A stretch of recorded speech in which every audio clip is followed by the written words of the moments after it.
Hello friend, welcome to my YouTube channel exclusive notes. आज का ये वीडियो ये है वर्ग संघर्ष क्लास स्ट्रगल के बारे में। ये वीडियो कार्ल मार्क्स की विचारधारा में वर्ग संघर्ष क्लास स्ट्रगल वर्ग संघर्ष की धारणा विशेष महत्व प्रदान किया गया है।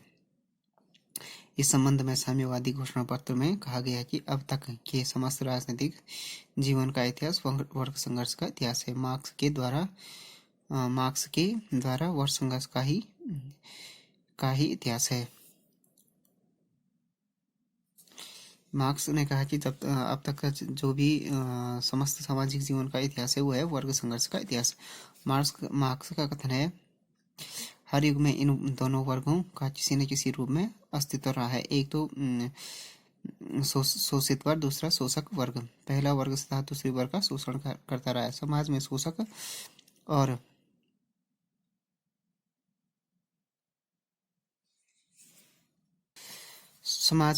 के शोषक और शोषित वर्ग का किसी न किसी रूप में अस्तित्व रहा है। जो पहला वर्ग सदा ही दूसरे वर्ग का शोषण करता है। समाज के शोषक और शोषित ये दो वर्ग सदा ही आपस में संघर्ष करते रहे हैं। इन दोनों वर्गों में समझौता कभी भी संभव नहीं है। मार्क्स का कथन है कि हर युग में किसी न किसी रूप में दो वर्ग रहा है। पहला वर्ग सदा दूसरे वर्ग का क्या करता था? शोषण करता था। समाज के शोषक और शोषित का किसी न किसी रूप में अस्तित्व रहा है। पहला वर्ग सदा ही दूसरे वर्ग का शोषण करता है। समाज के शोषक और शोषित ये दो वर्ग सदा ही आपस में संघर्ष करते रहे हैं। इन दोनों वर्गों में समझौता कभी भी संभव नहीं है। वर्ग से क्या तात्पर्य है? वर्ग व्यक्तियों के उस समूह को कहते हैं जो उत्पादन की किसी विशेष प्रक्रिया से संबंधित हो, जिसके साधारण हित एक हो। इतिहास की आर्थिक व्याख्या पर बल देने के कारण मार्क्स इसका लक्ष्य आर्थिक तत्वों पर बल देते हुए करता है कि जिस समूह के आर्थिक हित एक समान होते हैं उसको वर्ग कहते हैं। कुल मिलाकर वर्ग उसे कहते हैं जिस समूह के क्या आर्थिक हित एक समान होते हैं उनको वर्ग कहते हैं। जैसे मिल मालिक, जमींदार, व्यापारी, किसान, मजदूर आदि। जिसके क्या हो गए जिसका आर्थिक हित एक समान हो उसे वर्ग कहते हैं। संघर्ष, जैसे मिल मालिक, जमींदार और व्यापारी, इनको हम पूंजीपति या शोषक वर्ग कह सकते हैं। किसान मजदूरी हो गए, शोषित या मजदूर वर्ग हो गए। संघर्ष उसके बाद हो गया वर्ग का तो ही हो गया तात्पर्य, मतलब जिसके आर्थिक एक होते हैं। संघर्ष से तात्पर्य, संघर्ष का अर्थ केवल लड़ाई नहीं किंतु व्यापक अर्थ का अभिप्राय यह कदापि नहीं कि संघर्ष का अर्थ केवल लड़ाई ही नहीं किंतु इसका व्यापक अर्थ असंतोष, रोष, आंशिक असहयोग है। इस प्रकार मार्क्स के अनुसार संघर्ष का अभिप्राय यह कदापि नहीं कि समाज में निरंतर युद्ध की स्थिति बनी रही, अपितु इतना अर्थ है कि समाज में एक ऐसा वर्ग अवश्य होता है जिसकी आवश्यकताएं पूरी न होने से वो सर्वदा असंतुष्ट रहता है। इस असंतोष को वह वर्ग समय समय पर कई रूपों में असहयोग, हड़ताल आदि द्वारा व्यक्त करता है। जब तक असंतोष असहनीय हो जाता है तो द्वंद्ववाद के आधार पर यह संघर्ष क्रांति के रूप ले लेता है, जिसमें शोषित वर्ग की विजय और शोषक वर्ग का पतन अवश्यंभावी है। इसमें कहता है कि संघर्ष से तात्पर्य केवल लड़ाई नहीं किंतु व्यापक असंतोष, रोष और आंशिक सहयोग है। इस प्रकार ये कहता है कि मार्क्स के अनुसार संघर्ष का अभिप्राय कदापि यह नहीं है कि समाज में निरंतर युद्ध की स्थिति बन रही, किंतु इसका अर्थ यह है कि समाज में एक ऐसा वर्ग अवश्य होता है जिसकी आवश्यकताएं पूरी न होने से सर्वदा असंतुष्ट रहता है। इस असंतोष को वह समय समय पर कई रूपों में असंतोष, हड़ताल आदि के द्वारा व्यक्त करता, मतलब कुल मिलाकर यह है कि जो किस वर्ग की आवश्यकताएं पूरी नहीं होगी, जो मजदूर वर्ग होगा, तो वो इसलिए असंतोष को वह समय समय पर कई रूपों में असहयोग, हड़ताल आदि के द्वारा व्यक्त करता है। जब तक असंतोष असहनीय हो जाता है तो द्वंद्ववाद के आधार पर यह संघर्ष क्रांतिकारी रूप ले लेती है, जिसमें शोषित वर्ग की विजय और शोषक वर्ग का पतन अवश्यंभावी है। इसमें शोषित वर्ग की विजय होगी और जो शोषक वर्ग है, जो पूंजीपति वर्ग है, उसके असंभावी होगा। वर्ग संघर्ष और पूंजीवाद, मार्क्स के अनुसार समाज का विकास वर्गों की आपसी तालमेल, सहयोग, शांतिपूर्ण सहअस्तित्व के आधार पर नहीं होता है, बल्कि वर्गों के आपसी संघर्ष परिणाम स्वरूप होता है। समाज में तमाम परिवर्तन वर्ग संघर्ष के आधार पर ही होते हैं तथा इससे समाज का विकास होता है। दास युग में मालिक और दास। सामंत युग में सामंत और किसान वर्ग होते थे। आज के युग पूंजीवादी युग में पूंजीवाद या बुजुर्गवा, श्रमजीवी या सर्वहारा। बुर्जुआ वर्ग उस संपत्ति का स्वामी है जिसका उपयोग वह श्रमजीवी के श्रम से अवैध लाभ प्राप्त करने के लिए करता है। बुर्जुआ वर्ग बिना किसी परिश्रम किए श्रमिक का शोषण करता है। श्रमिक वर्ग समाज का वर्ग है जो अपने जीविकोपार्जन के लिए पूर्ण रूप से अपने श्रम के बिना विक्रय पर निर्भर होता है। तो ये कहता है पूर्व वर्ग संघर्ष और पूंजीवाद। मार्क्स ने क्या कहा कि समाज का जो विकास होता है वो आपसी तालमेल, सहयोग और शांतिपूर्ण अस्तित्व से नहीं होता है, बल्कि वर्गों के आपसी संघर्ष के परिणाम स्वरूप होता है। समाज में अलग अलग टाइम पर अलग अलग वर्ग रहे हैं। जैसे उसने दास युग में मालिक और दास के बाद सामंत युग में सामंत और किसान, और पूंजीवाद युग में पूंजीवाद और श्रमिक वर्ग। इसका बताया है कि ऐसे अलग अलग वर्गों में दो अलग अलग युग में अलग अलग वर्ग थे। उस पूंजीपति और श्रमिक दोनों एक दूसरे की जरूरत होते भी उनके हितों में परस्पर विरोध होते हैं। पूंजीपति क्या होता है कि कम से कम मजदूरी देना चाहता है जिससे उसे अधिकाधिक लाभ से, और मजदूर अधिक से अधिक मजदूरी लेना चाहता है। अतः हितों के विरोध के कारण इन दोनों में संघर्ष आरंभ हो जाता है। ये वर्ग संघर्ष की बुनियाद है और इसी कारण वर्ग संघर्ष हमेशा से चला आ रहा है। मार्क्स और एंगल्स ने साम्यवादी घोषणा पत्र में लिखा है कि स्वतंत्र व्यक्ति तथा दास, अमीर तथा सामान्य जन, भूस्वामी तथा भूदास, श्रेणीपति तथा दास का संक्षेप में उत्पीड़क तथा उत्पीड़ित निरंतर एक दूसरे का विरोध करते हैं तथा अनवरत कभी लुक छिपकर कभी खुलकर संघर्ष चलाते रहते हैं। इस संघर्ष की परिणति हर बार या समाज के क्रांतिकारी पुनर्निर्माण में हुई है या संघर्ष करने वाले वर्गों के सर्वनाश में। इसमें ये कहता है कि पूंजीपति और श्रमिक एक दूसरे की जरूरत होते भी क्या होता है, उनके जो परस्पर ही टकराते हैं। क्योंकि पूंजीपति जो होते हैं वो कम से कम मजदूरी देना चाहते हैं जिससे कि उन्हें अधिकाधिक लाभ होता है। मजदूर अधिक से अधिक मजदूरी चाहता है, इसी कारण उसमें संघर्ष होता है। कुल मिलाकर ये कहना है। वर्ग संघर्ष की अपनी एक धारणा के आधार पर कार्ल मार्क्स पूंजीवाद के अंत की अवश्यम भावना व्यक्त करता है। उसके अनुसार पूंजीवादी अवस्था में ही स्वयं अपने विनाश के बीच निहित है। उसने कहता है कि पूंजीवादी व्यवस्था या अवस्था में क्या है, स्वयं अपने विनाश के बीच निहित है। पूंजीपति क्या कहता है, उत्पादन में विश्वास करते हैं जिसके परिणाम स्वरूप थोड़े से व्यक्तियों के हाथों में धन क्या होता है, एकत्रित होता है। पूंजीपति क्या करते हैं कि अधिक उत्पादन में विश्वास करते हैं जिसका परिणाम स्वरूप क्या होता है, थोड़े से व्यक्तियों के हाथ में क्या होता है, व्यक्तियों के हाथ में धन एकत्रित होना होता है। इसके परिणाम स्वरूप पूंजीपतियों की संख्या में निरंतर क्या होती है, कमी और श्रमिकों की संख्या में वृद्धि होती है। पूंजीपति अपने आर्थिक लाभ के कारण एक स्थान पर अनेक उद्योगों की स्थापना में विश्वास करते हैं। उद्योग के इस स्थानीयकरण के कारण श्रमिकों में वर्गीय चेतना का निरंतर विकास होता रहता है, उसमें एकता उत्पन्न होती है। इससे के आधार पर वो पूंजीपतियों के मुकाबला करने में सफल हो जाते हैं। इसके अतिरिक्त उद्योगों में उत्पादन की मात्रा अधिक बढ़ जाने के कारण क्या होती है, इसकी खपत के लिए दूसरे देशों में मंडियां खोजी जाती हैं। विकसित पूंजीवादी देशों में पूंजीपति दूसरे देशों में अपनी पूंजी लगाते हैं।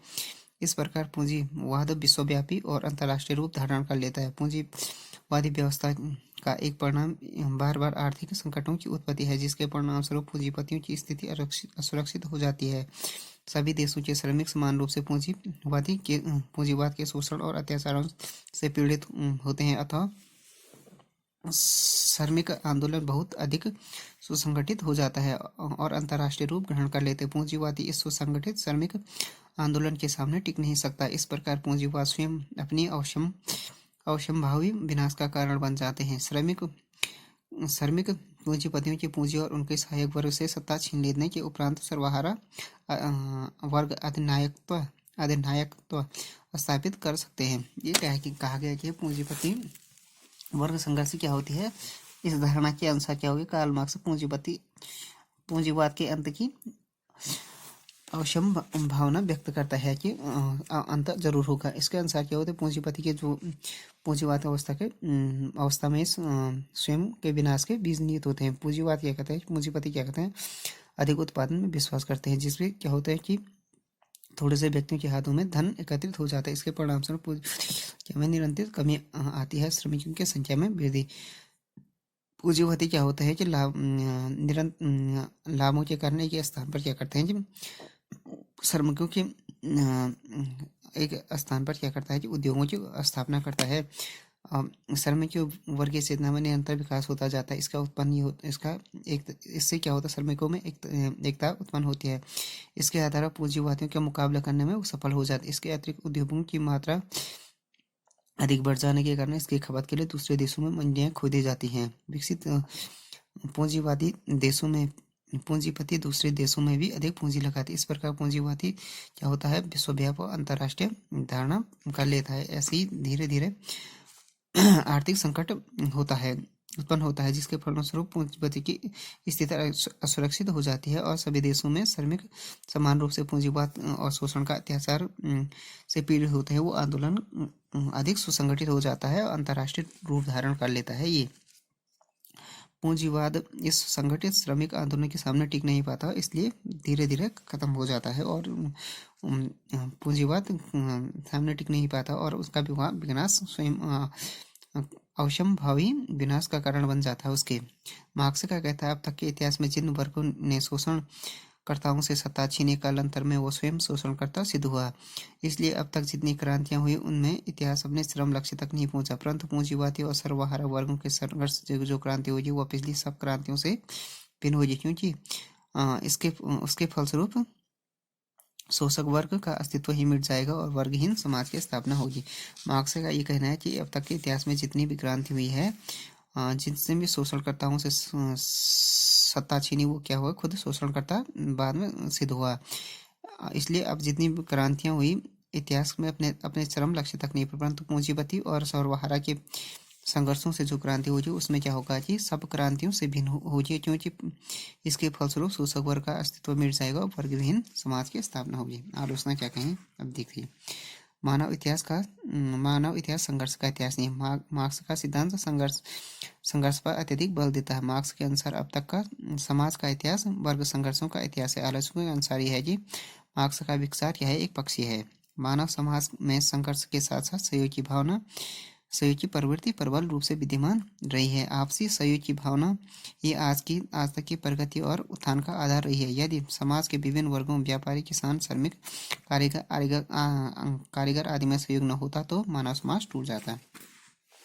समाज में केवल दो ही वर्ग नहीं, मार्क्स ने दो ही वर्ग माने हैं समाज में, एक जबकि इसने मिडिल क्लास वर्ग, तीसरा वर्ग मिडिल क्लास जिसमें वकील, डॉक्टर, पत्रकार होते हैं, अत्यंत महत्वपूर्ण है। इस वर्ग को संख्या निरंतर बढ़ती है, इसको नकारा है मार्क्स ने। एक तो ये हो गया क्रांति श्रमिक वर्ग के स्थान पर बुद्धिजीवी वर्ग से ही संबंध है। मार्क्स के द्वारा वर्ग संघर्ष की धारणा के आधार पर सर्वहारावाद की क्रांति कल्पना की गई है, लेकिन अब तक का मानवीय इतिहास इस बात का साक्षी है कि जो भी क्रांति हुई उनका नेतृत्व श्रमिक वर्ग द्वारा नहीं, परंतु बुद्धिजीवी मध्य वर्ग द्वारा किया गया है। मार्क्स की क्रांति की धारणा क्या है, गलत सिद्ध हुई। वर्ग संघर्ष के कारण श्रमजीवी क्रांति, जिसको कि मार्क्स और एंजल्स बहुत निकट समझते थे, अब तक भी नहीं हुई है। क्रांति हुई अवश्य, किंतु वहाँ हुई जहाँ की उन्हें होने की संभावना सबसे कम आशा थी, और इस प्रकार से मार्क्स की क्रांति की धारणा से भिन्न थी। वर्ग संघर्ष का महत्व। मार्क्स का वर्ग संघर्ष सिद्धांत श्रमजीवी वर्ग के लिए महान प्रेरणा का स्रोत है, क्योंकि उसके द्वारा श्रमजीवी वर्ग की विजय असंभावी बताई गई। प्रभाव की दृष्टि से यदि उस सिद्धांत का हम मूल्यांकन करें तो हमें यह ज्ञात होगा कि वर्ग संघर्ष से शास्त्र को अपनाकर विश्व मानवता के बहुत बड़े भाग ने प्रत्यक्ष रूप से पूंजीवादी बुराइयों से मुक्ति प्राप्त करने में सफलता प्राप्त की है। यही नहीं, पूंजीवादी देशों में भी श्रमिकों की दशा सुधारना और उन्हें सामाजिक सुरक्षा प्रदान करने के जितने भी उपक्रम हुए, उनको प्रेरित करने में वर्ग संघर्ष के सिद्धांत ने अप्रत्यक्ष रूप से महत्वपूर्ण भूमिका का निर्वाह किया। अतः वर्तमान समय में विश्व श्रमिक समाज के हाथों में यह एक बहुत प्रभावपूर्ण शस्त्र के रूप में है, जिसे वह पूंजीवादी शोषण से अपनी रक्षा कर पाने में ही समर्थ नहीं हो रहा है, वरन विश्व शांति, स्वतंत्रता, समानता के उन लक्ष्यों को प्राप्त करने में भी सफलता प्राप्त कर रहा है जो समग्र रूप से विश्व मानवता के लक्ष्य हैं। तो मार्क्स का ये सबसे बड़ा इम्पोर्टेंट ये है कि इस सिद्धांत का श्रमजीवी वर्ग के लिए महान प्रेरणा का स्रोत है, क्योंकि श्रमजीवी वर्ग की विजय असंभावी बताई गई है।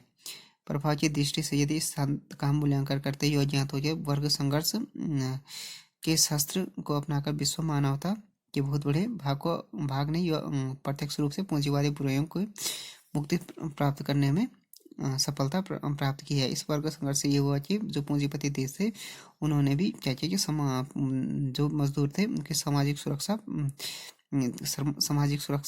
ये स्वतंत्रता समानता और विश्व शांति के लक्ष्यों को प्राप्त करने की ओर एक सफलता प्राप्त की है और विश्व मानवता के जो समग्र रूप से विश्व मानवता के लक्ष्य हैं। तो फ्रेंड्स ये वीडियो हो गया वर्ग संघर्ष के बारे में हो गया। क्लास स्ट्रगल मार्क्स का वर्ग संघर्ष क्या है, वर्ग संघर्ष से तात्पर्य वर्ग संघर्ष और पूंजीवाद वर्ग संघर्ष की जो आलोचना और उसका महत्व क्या है उसके बारे में हो गया video. Thanks for watching this video. If you like this video please subscribe my channel and like share and comment on this video.